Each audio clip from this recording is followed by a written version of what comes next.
Let me expand on that just a little. Let me make the distinction here between a question and a quiz, because it's very important.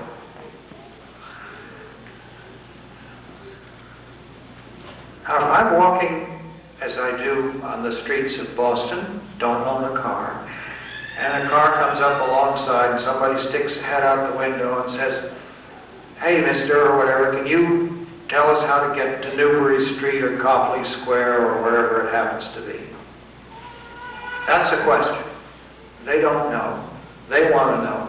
They think I know. So they ask me a question, hoping to get from me the right answer, which they don't have. Now that's a legitimate question. That's a search for information. Now, quiz is something very different. It sounds like a question, use the same words, but the intention is altogether different.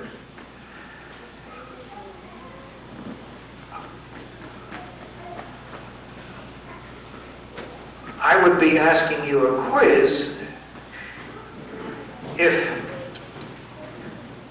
believing that I had the answer to something,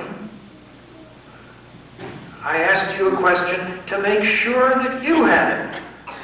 In other words, this is a way of testing your knowledge, of making sure that your knowledge agrees with mine.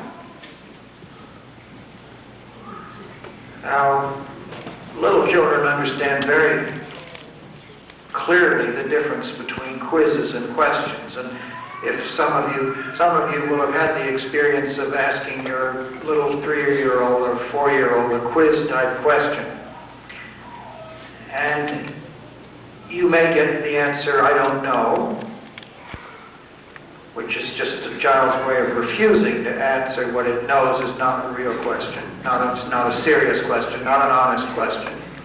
Or you may get some silly answer, which is another way of disposing of it. One mother tells me that when she occasionally loses her common sense for a second and asks her child a quiz-type question, the child turns right around and asks her one.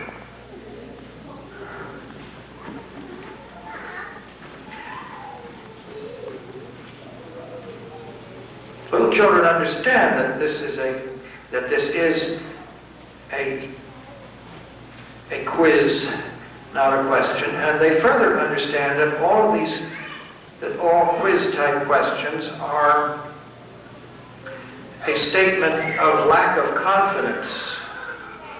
This is a vote of no confidence. Children resist being asked quiz-type questions for the same reason they resist being taught things when they haven't asked for them. Because they realize that this is a statement, "I don't really think you know this." This is a statement of lack of trust and confidence. And so they tend to react to it with a lot of anger and resistance, which I think is altogether proper. And I hope when we get these signals, we will pay attention to them.